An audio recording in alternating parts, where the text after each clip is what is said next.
Hello all, welcome to my YouTube channel. So in this video we are going to see about ancient India, and in the last video we have seen the first chapter of the ancient India, and in this we are going to see about the second chapter. So this ancient India is for the class 11th. Okay, so the name of the chapter is Modern Historians of Ancient India, which means the historians who were there who were modern and how they are going to discover about the ancient India, what are the things which led them to discover and what have they have discovered about ancient India. So this chapter 2 deals with modern historians of ancient India. Okay, now let's go with the next slide.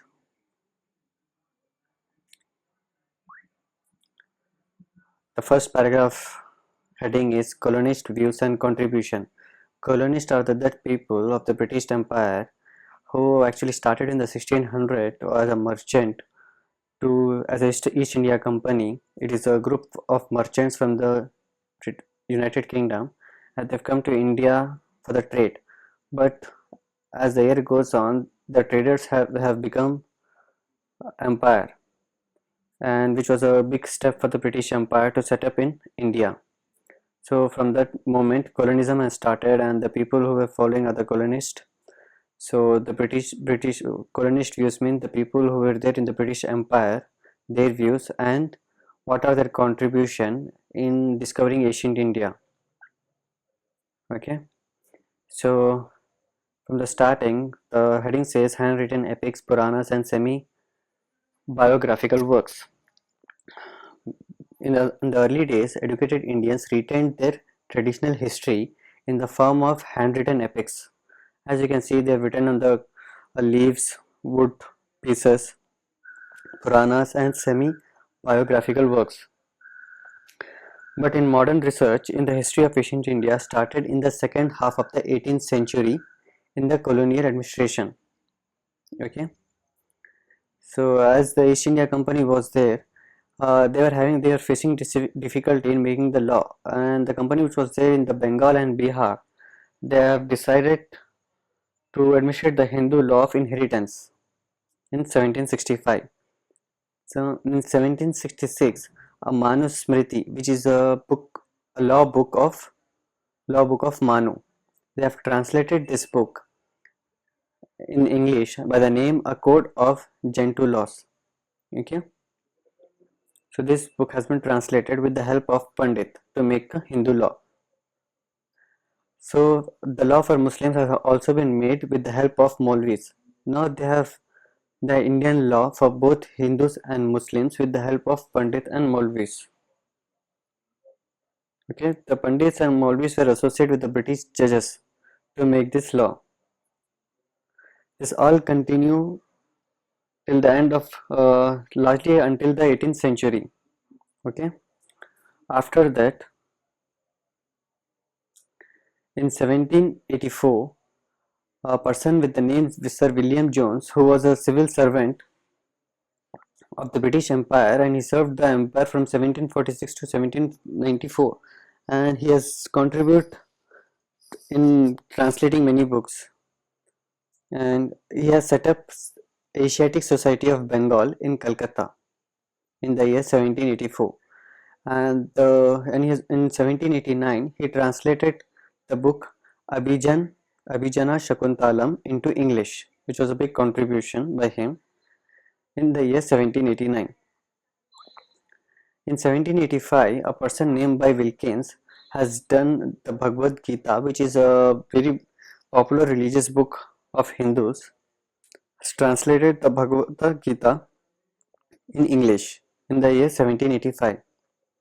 As in 1784, Asiatic Society of Bengal was set up. In 1804, Bombay Asiatic Society was set up, and in the year 1823, Asiatic Society of Great Britain was set up. So these were the three Asiatic Society set up in India and abroad.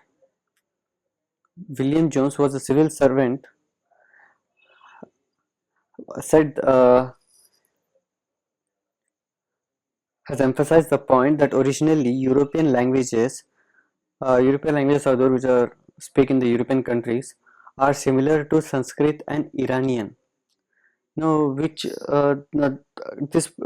aroused the great interest of many people of other countries like Germany, France, Russia, and other European countries in discussing about this language, because as I said that many European languages are similar to the Sanskrit. So they have started to do research on Sanskrit and Iranian. So in the first half of the 19th century, chairs in Sanskrit established in England and other European countries to study about these languages.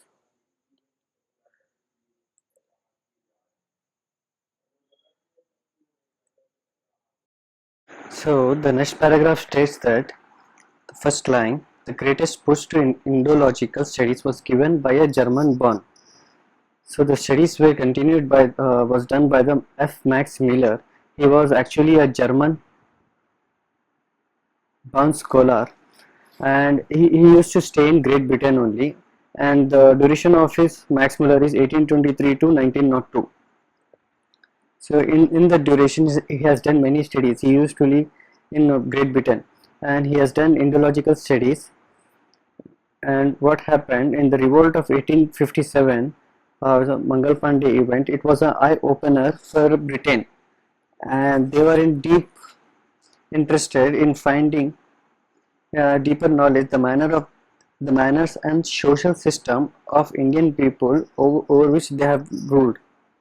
Okay, so they want to know the manner and social activities of Hindu people of India, and because if and Christian missionaries were also so much interested in finding the vulnerable points of the Hindu religion, so that if they get any vulnerable points, they will uh, try to convert Hindu people into Christians, and it will strengthen the British army and rule in India.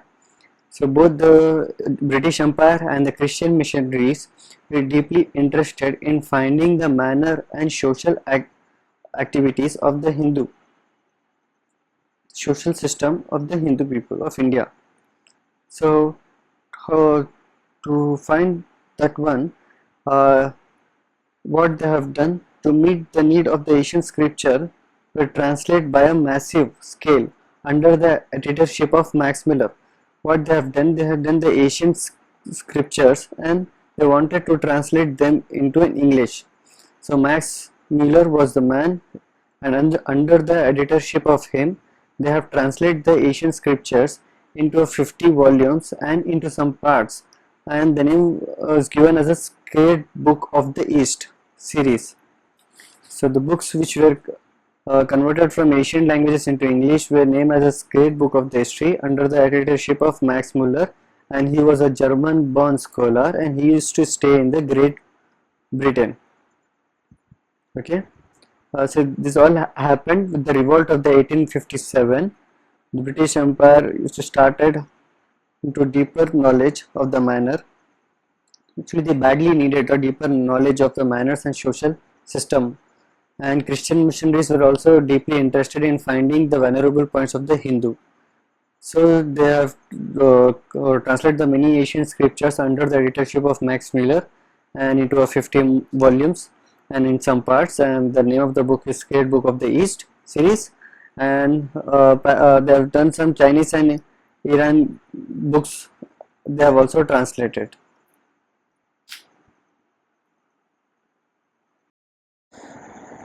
In this paragraph we will see in the introduction of the many volumes which were in that it has been made in the editorship of Max Miller, and Max Miller and other Western scholar has contributed in translating the Asian books into English.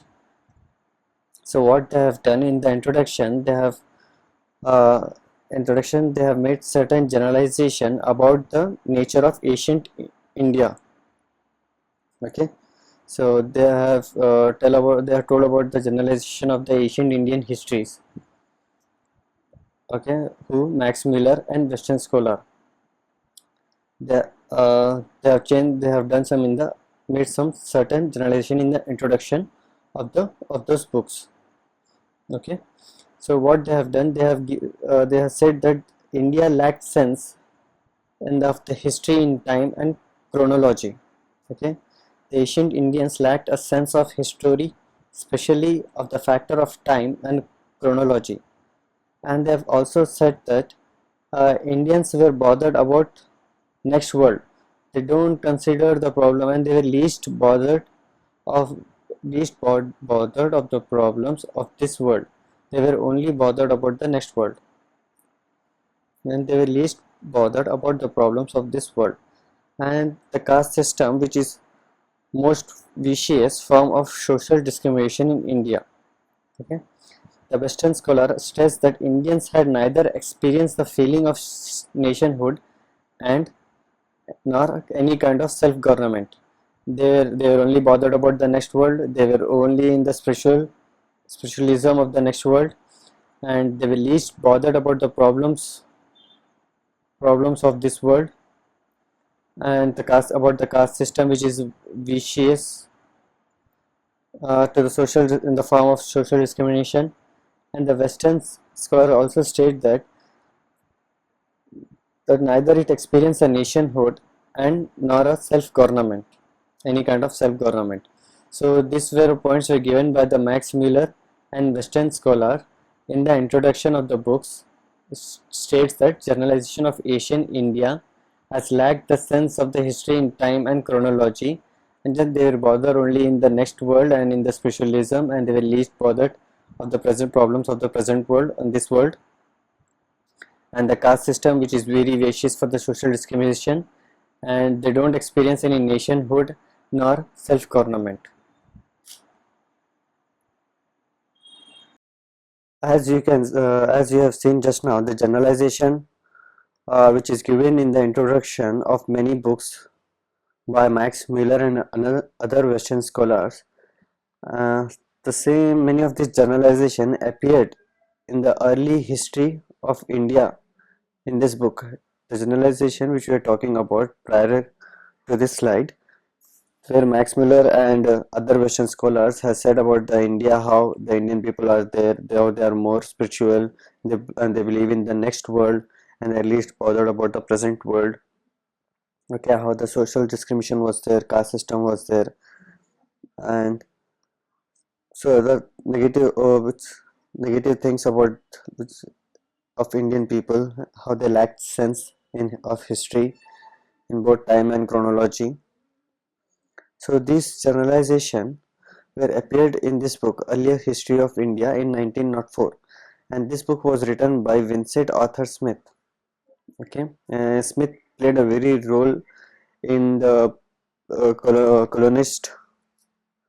colonist views, how the contribution has made by Arthur Smith in the Asian history, and his duration was 1834 to 1920. The book which he has written is served as a textbook for 50 years. The book was like a available source and gave primacy to political history. Okay, the book was used by many historians for 50 years, and it is served as a textbook, the early history of India.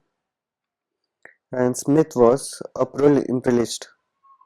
Okay, and as a loyal member of a Indian civil service, he emphasized the role of foreigners in ancient India.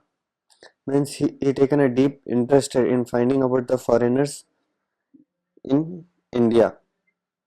That's why, as a member of a loyal Indian civil service. Now, after that, Alexander invention, which was accounted one third of the book. The one third of the book was about Alexander's invention,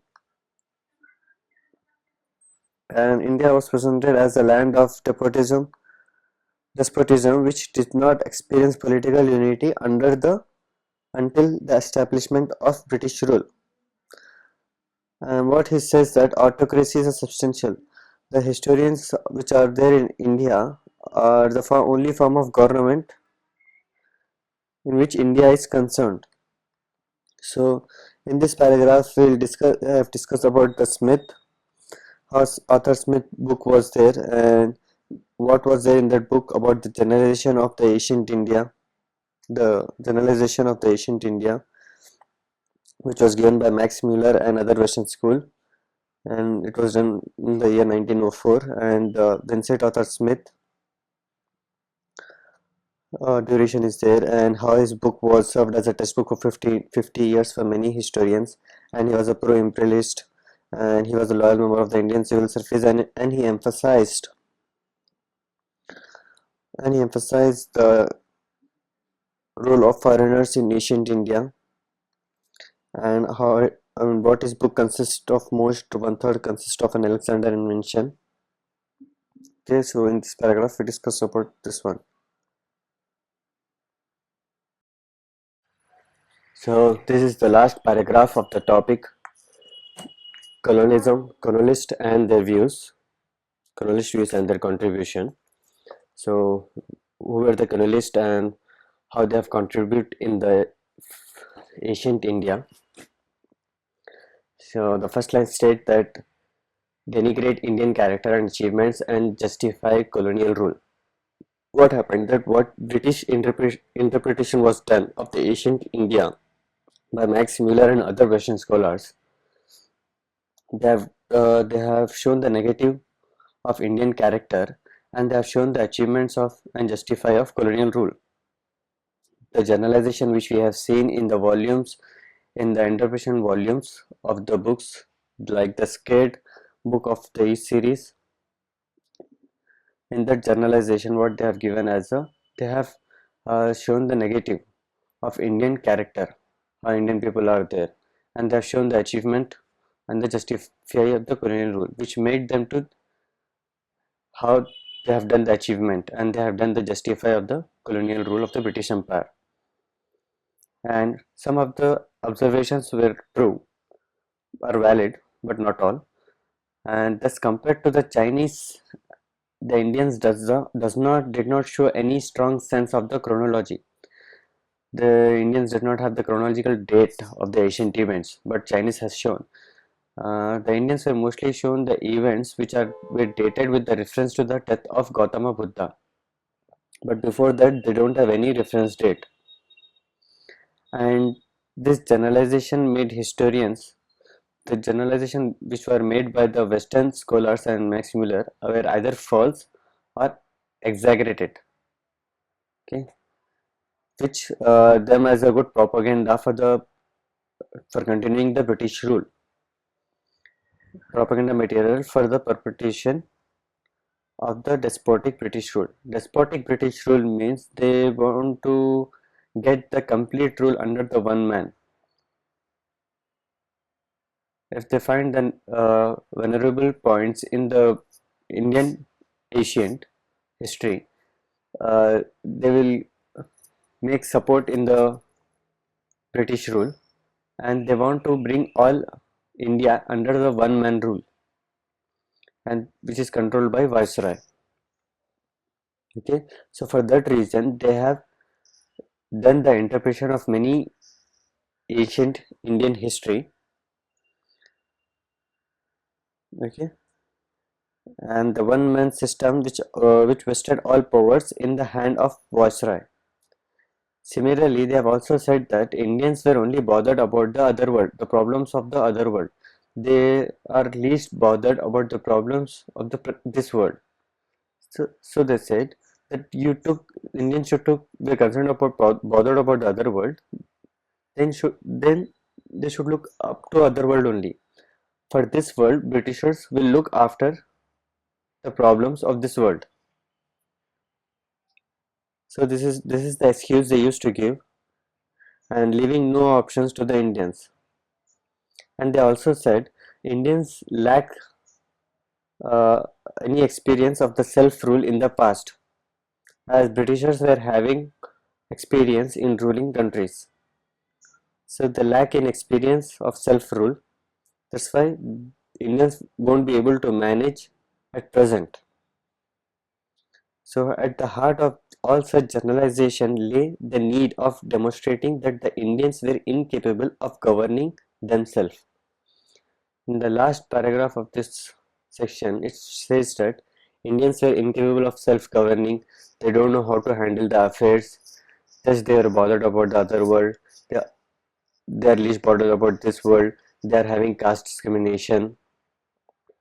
They are very spiritual. So these were the reasons they used to give why Indians does not able to handle. So, and the Britishers were very much capable and having a lot of experience in ruling. For to get the British rule, they have shown Indian as a negative side in all the generalization of the volumes of the interpretation of the ancient Indian history. And to get the self-rule, they also said that they are having social discrimination, and they want to bring all India under the one-man rule, viceroy. And the Indians are only bothered about the other world, not about this world. So that's why Britishers will handle about this world all the problems and the lack of experience in the past, experience of self-rule in the past. So this is the end of this topic of the colonist views and contribution. So we have seen how the different colonists express their views in the history of ancient India, uh, like William Jones, Wilkins, Max Muller, Vincent Arthur Smith. So these were the colonist views of the ancient India. I hope you like this topic. In the next video, we're going to see about nationalist approach and contribution. If you have any doubts, please do in the comment. Please like, share and subscribe. Thanks for watching.